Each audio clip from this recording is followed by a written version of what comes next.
I am Carol Hart, and this is the story of the night everything changed. I grew up in a two-story white house on Willow Street in Boston, America.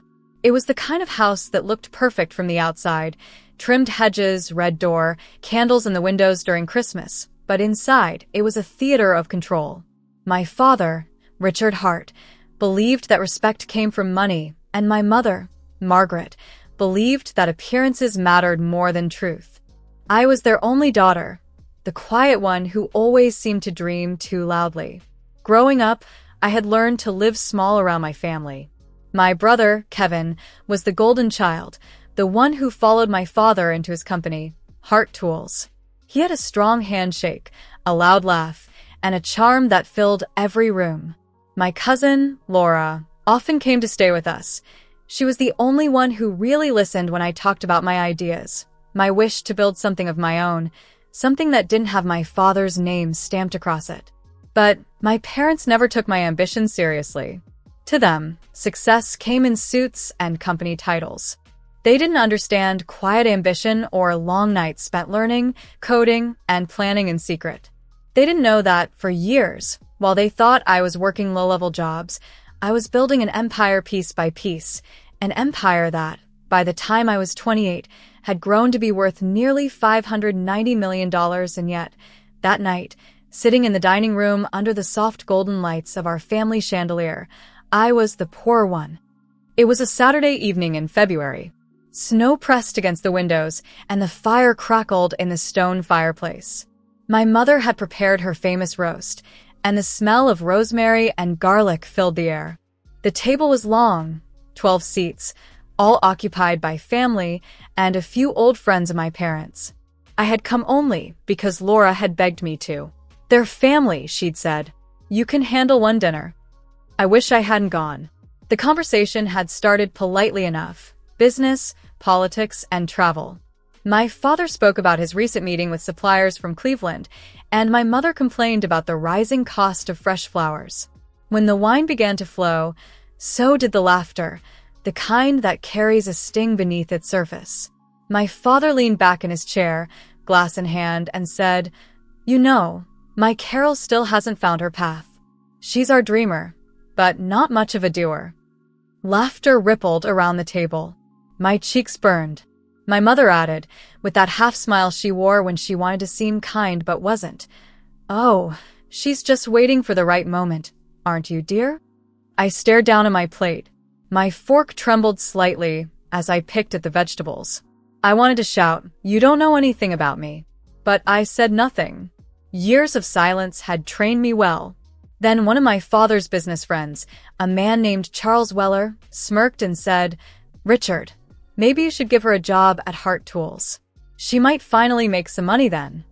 Everyone laughed. Even my mother. Even Kevin. Something inside me cracked. I looked up, meeting my father's eyes. "You don't have to worry about me," I said quietly. "I'm doing just fine." "Oh, really?" my father said, still smiling, clearly enjoying himself. "And what is it you do again? Freelance design?" "I can't keep track." "Something like that," I replied. He chuckled. "Well, when you decide to join the real world, let us know. We'll find you a place." That was it. The end of pretending. The end of silence. I folded my napkin slowly and placed it beside my plate. The room fell quiet, the laughter fading into confusion. My mother frowned. "Carol, what are you doing?" "I'm leaving," I said simply. I stood up, walked to the hallway, and grabbed my coat from the rack. My hands were steady now. I could feel every heartbeat, every breath. Laura was the first to follow me, her face pale. "Evie, wait." "I can't," I said. "Not anymore." She nodded, her eyes soft with understanding. "Then promise me you'll text me when you're safe." "I will." I walked out of that house into the freezing night, the snow crunching under my boots. The cold hit me like a truth I had been waiting to feel. I got into my car, an old black Audi I had bought years ago, and started the engine. The house glowed behind me, warm and golden, like a world I no longer belonged to. As I drove away, Boston blurred in my rearview mirror. The streets were quiet, streetlights flickering in soft halos on the snow. My hands gripped the steering wheel tightly, but inside, I felt something I hadn't felt in years: freedom. Halfway to New York, I stopped at a gas station on the state line. I bought a cup of coffee, bitter and too hot, and sat in the driver's seat for a while. My phone buzzed. A message from Laura. "Are you okay?" "Yes," I typed back. Better than ever. Then I opened another app, one only I had access to. The dashboard of Northlight Holdings. My empire. My hidden world. Numbers filled the screen. Balance sheets, property reports, investment portfolios. It was real. Every cent, every line of code, every deal made under the radar. My company had quietly acquired small firms across America, tech startups in Seattle, a design agency in Chicago, renewable energy group in Denver. I had even bought a modest share of a real estate development in London. The returns had multiplied faster than I could have dreamed. I looked at the total value displayed on the screen. $590,436,220.84, and yet, to my parents, I was the poor one. I laughed then, softly at first, then louder until tears slipped down my face. Not from sadness, but release. Years of quiet hard work, all hidden under their noses. They had humiliated me in front of their friends, mocked me for not being what they expected, and all the while, I had built something larger than their imaginations could hold. When the laughter faded, I wiped my face, turned on the headlights, and drove the rest of the way to New York City. It was nearly dawn when I arrived. The city looked like a galaxy of lights spread across the earth. I rented a small loft in Soho, a place with exposed brick walls, high ceilings, and wide windows that let the sunrise pour in. I dropped my bags, kicked off my boots, and sank onto the wooden floor. For the first time in my life, I was alone but not lonely. I thought about my parents, about the dinner table, about the way my father's voice had filled the room. I thought about the empire that lived behind a password only I knew. I realized, sitting there in that pale light, that sometimes you have to lose your family to find your strength. I looked out the window at the city that never slept, its hum steady and alive. "Carol," I whispered to myself, "you know who you are. They'll find out soon enough." That night, I didn't dream of revenge or forgiveness. I dreamed of silence, of power earned in secret, of a future that would make them see what I had always known, that the poor dreamer they mocked had built an empire that would one day own their world, and that was the night I left. The night I became myself. The morning after I left Boston, I woke up in my Soho loft with sunlight slipping through the tall windows and painting soft gold lines on the wooden floor. The apartment was small, barely enough room for a bed, a desk, and a couch, but it was mine. There were no family portraits on the walls, no judgment in the air, no reminders of what I had walked away from. Just quiet. It was the kind of quiet that didn't demand an apology. That first week, I made a promise to myself. No more hiding. Not from the world, and not from my own success. I had already built something incredible in secret, and now I was going to expand it.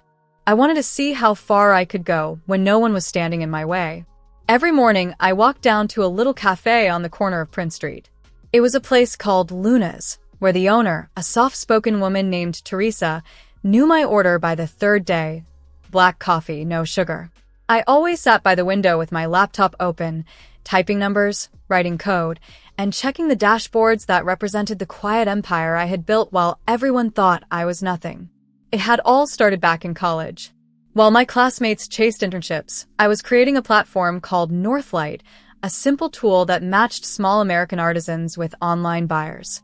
I wanted to give local makers a digital space that wasn't swallowed by big corporations. What began as a class project became a side hustle, and then a business. Within a year, Northlight had thousands of users, and investors began to take notice. I turned down most of them. I didn't want loud money. I wanted quiet growth. After graduation, I spent 2 years working freelance jobs to keep attention off my success. Behind the scenes, I kept building. I expanded Northlight into logistics, then into product design. When I began investing, my instincts guided me like a compass. I saw patterns others ignored. I invested in clean energy, smart home technologies, and real estate funds in Chicago and San Francisco. Each move was deliberate, each risk calculated. By 26, Northlight Holdings had grown into a private empire worth over $590 million, a number that felt surreal the first time I saw it on my screen. I had created something invisible but powerful, something no one could take from me. I began to surround myself with a team, people I trusted, not for their charm but for their integrity. Sophia Morales came first, a finance strategist I met at a tech event in New York. She was calm, steady, and unshakably honest. When I offered her the role of CFO, she said, "Only if I can speak freely." That was exactly what I wanted. Next came Michael Grant, a product designer from San Francisco who had left a corporate giant because he was tired of building soulless things. He had kind eyes and a restless mind. He became my head of product and soon my closest friend. Finally, there was Grace Turner, a sharp lawyer from Chicago who didn't waste words. "Business law is about clean language and clean choices," she told me during our first meeting. "You can't build empires on half-truths." I hired her immediately. With them, Northlight Group transformed from a hidden portfolio into a structured powerhouse. We rented a floor in a downtown Manhattan building with exposed beams and open glass rooms. I kept my office simple. Oak desk, no nameplate. I still signed everything as E. Hart. No one outside the company knew my full name, and I liked it that way. We grew fast because we paid attention to the little things. We returned calls. We paid vendors early. We never overpromised. Every contract was delivered as written. In a world of noise, we were quiet and precise, and that quiet earned us trust. I'll never forget the first time a major publication mentioned us. It was the Financial Herald, a respected business newspaper. The headline read, "Northlight Group, the silent force behind America's new industrial boom." They didn't know who led it. They called me the Ghost CEO. I smiled when I read that, sipping my coffee in the same Soho cafe where it had all begun. I never corrected them. There was a strange power in anonymity. By the time we reached our 5th year, Northlight Holdings owned 12 companies outright and had investments in more than 40 others across America and Europe. I bought a townhouse in New York for $4.8 million, a modern home with glass walls and views of the Hudson River. I spent little time there, but I liked knowing it existed, like a trophy I never showed off. I also bought a lakeside cabin in Vermont for $620,000, where I went on weekends to think and write plans. In Boston, I invested $2 million in a medical device startup that developed a wearable for early heart detection. The company's founder, a quiet engineer named Olivia, reminded me of myself, overlooked but brilliant. That investment turned into both profit and pride, and then came Europe. I wanted Northlight to have a global voice, and London felt right. It was close enough to New York in spirit, but carried an old-world edge that I admired. We acquired a design studio there for £11 million, transforming it into Northlight Europe Limited. The expansion opened doors I never imagined. Deals began coming from Berlin, Paris, and even Amsterdam. I flew across the Atlantic every few months, staying in hotels that smelled faintly of history and ambition. Yet, through all of it, I kept my personal life small. I didn't attend galas or conferences. I preferred boardrooms to ballrooms. My success was private, my identity invisible. The only people who knew the full truth were Sophia, Michael, and Grace. One evening, I remember standing in the new London office, watching the rain blur the skyline. Sophia joined me, holding 2 cups of tea. "You ever think about telling your family?" she asked softly. I took the cup, the warmth spreading through my hands. "No," I said. "They made their judgment long ago." She nodded, understanding. "Still, it must feel strange, being unknown in your own home." "It's better this way," I replied. "Power is louder when it whispers." She smiled faintly. "That's very you." I looked out over the Thames, the city lights reflecting on the dark water, and I realized she was right. This was me, Carol Hart, the ghost in plain sight. The world might not know my name, but it moved to the rhythm of my choices. Back in America, my parents' world was changing. I still read about Heart Tools in the news from time to time. My father's company was struggling, old machines, bad management, late payments. I didn't feel joy or sorrow about it, only a distant sense of inevitability. He had built his empire on pride, not purpose. And pride, unlike steel, rusts fast.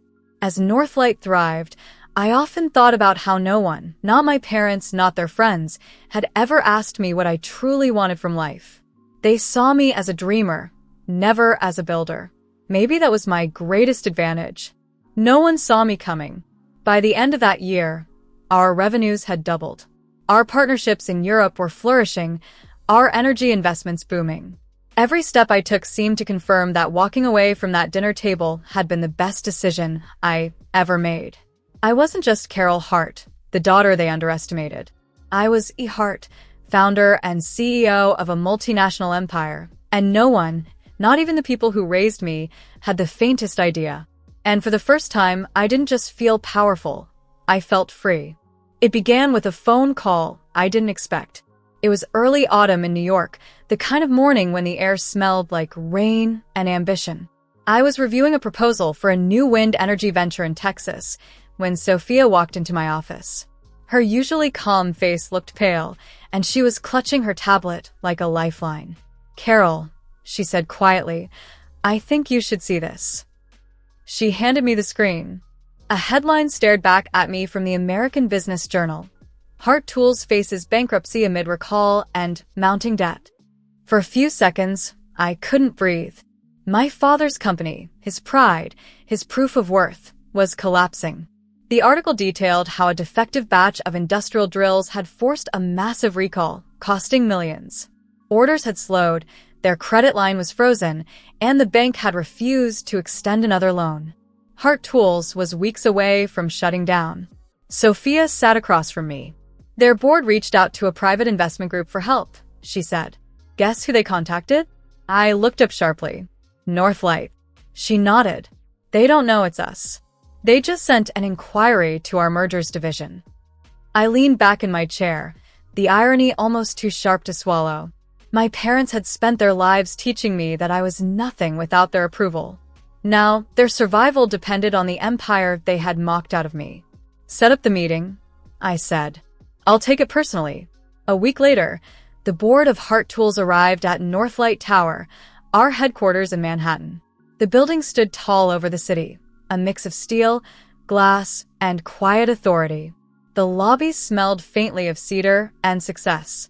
In the conference room, the walls were lined with panoramic windows overlooking the skyline. My team, Sophia, Michael, and Grace, were already seated. They didn't need much briefing.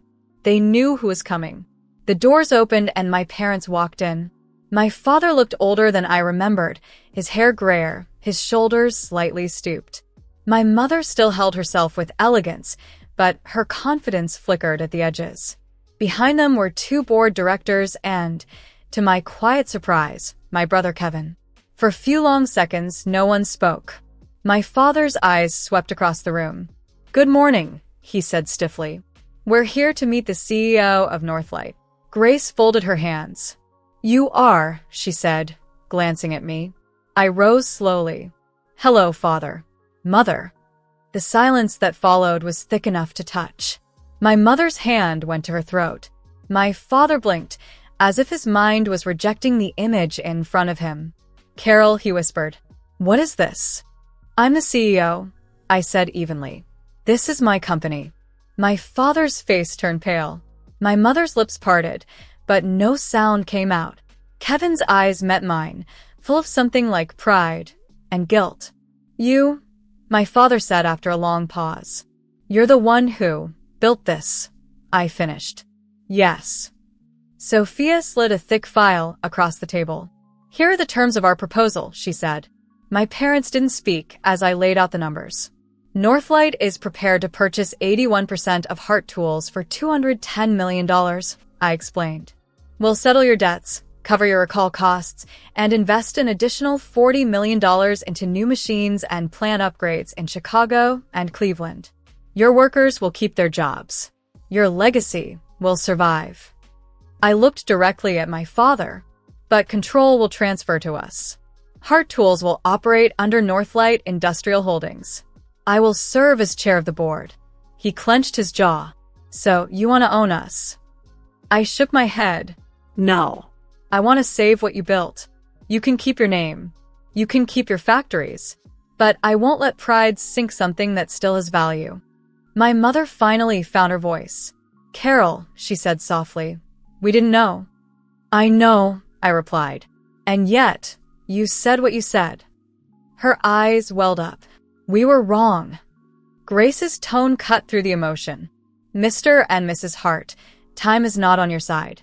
If you don't accept within 5 days, your bank will repossess the assets. My father looked down at the table, his hands trembling. I saw in him the man who had once seemed invincible to me, now fragile, cracked, human.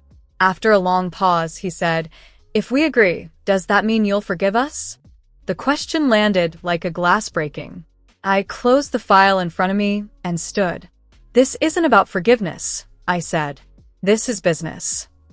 The deal closed that Friday at 4 p.m. The bank debt was paid and ownership transferred. Within hours, Hart Tools became part of my empire.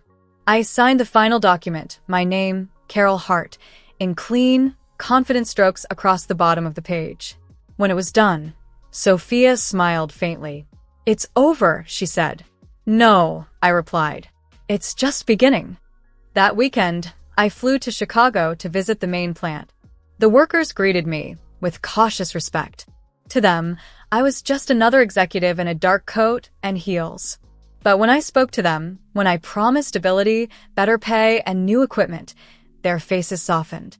One older man, a foreman named James, shook my hand firmly. Thank you, ma'am, he said. Your father was a good man. I hope you're like him. I smiled, a little sadly. In some ways, I said, and in others, not at all. Back in Boston, my parents tried to reach me several times. They called, emailed, and even sent a handwritten letter. I didn't answer. The pain was still raw, and forgiveness, I realized, was not a duty, it was a choice. One evening, Kevin called. They're broken, Evie, he said quietly. They didn't mean to hurt you. They were just proud. So was I said. But they never saw it. He sighed. You saved everything they built. No, I said. I rebuilt it. After that, I ended the call and looked out the window of my New York townhouse. The city glowed beneath me like a field of stars, each light a reminder of how far I had come. Hart Tools was safe now. My empire had grown. But the little girl who once sat quietly at that dinner table, she was gone. In her place stood a woman who had learned that sometimes the sweetest revenge isn't anger. It's success signed in ink. The deal had closed. The signatures were dry. The wires had cleared, and the headlines were beginning to circulate. Northlight Group acquires majority of Hart Tools. To the world, it was just another corporate rescue. To me, it was the closing of a circle, the child saving the empire that once mocked her. By Monday morning, paychecks were going out again. Machines in the Chicago plant were running smoothly. The workers who had feared losing their jobs were smiling, shaking hands, and saying thank you. I spent the day walking through the facility, boots echoing on the concrete floor, the smell of oil and metal filling the air. A foreman named James, a kind man in his 60s, stopped me near the assembly line. Thank you, ma'am, he said, his voice steady. You saved our jobs. We heard you used to be Mr. Hart's daughter. I smiled faintly. I still am, I said. Just not in the same way. He nodded slowly. Well, whatever way that is, I'm glad you're here. You build things that last. His words stayed with me long after I left the plant. That Sunday, I drove back to Boston. I hadn't been there since the night I walked out. The same old streets greeted me, clean, quiet, too familiar. The white house on Willow Street looked untouched, as if time itself had refused to move on. The red door was freshly painted. The garden was trimmed. Everything looked just as it had. Except for me. I stood at the gate for a while, listening to the sound of the wind against the trees. I remembered the girl who had once sat at that long dining table, too afraid to speak, too proud to cry. I remembered her silence, her humiliation, and her decision to leave. And then I remembered everything she had built since. When I finally rang the bell, my mother opened the door. Her face went pale. "Carol," she whispered, as if my name was both a prayer and a ghost. Inside, my father was sitting in his armchair, a newspaper folded on his lap. When he saw me, he stood slowly, his movements heavy with guilt. There was no audience this time, no laughter, no wine. Just the three of us. "Carol," he said quietly, "I'm proud of you." I didn't answer. I waited. My mother stepped closer. "We were wrong," she said, tears forming. "We said things we should never have said. We thought we were protecting you, but we were just protecting our pride. Please forgive us." I sat down, my hands folded in my lap. I let their words hang in the air, soft and trembling. I had dreamed of this moment once, the apology, the regret, the acknowledgement. But now that it was here, it didn't feel like victory. It felt hollow, like a song played long after the dancers had left. "I accept your apology," I said finally, "but I won't stay." My mother blinked, confused. "Why?" "We can start over, can't we?" I shook my head. "No." Respect should not arrive with money. It should arrive with love. You didn't see me until the world did. My father's voice cracked. "Carol, we were blind. I know," I interrupted softly. "And blindness doesn't make you cruel, but pride does." The silence that followed was heavier than anger. I stood up, smoothing my coat. My mother tried to reach for my hand, but I stepped back. "I needed your faith when I had nothing," I said. "Now that I have everything, I don't need your approval." I walked out of the house, without looking back. The gate creaked as it closed behind me, the same sound it made the night I left. Only this time, I wasn't running away. I was walking forward. In the car, the city faded behind me. The sky stretched wide and endless over America, painted in soft blues and golds. Somewhere in New York, Sophia and Michael were preparing Monday's strategy report. In Chicago, new machines were humming to life. In London, Grace was finalizing a partnership deal worth millions of pounds. My empire was breathing, moving, alive. For a long time, I drove in silence. The road stretched ahead, clean and open, like my life now, mine alone. I thought about forgiveness, about what it meant. I realized it wasn't something I owed them. It was something I might never give, and that was fine. Some wounds don't close. They just stop hurting. I had chosen my path. Not revenge, not reconciliation, but freedom. That night, as I reached my townhouse and looked out over the glowing skyline of New York, I felt a calmness I had never known before. The woman who once whispered her dreams in secret was gone. In her place stood someone stronger, someone who had built her own world, brick by brick, deal by deal, choice by choice. This is my story. I wrote it myself, and I am still writing it.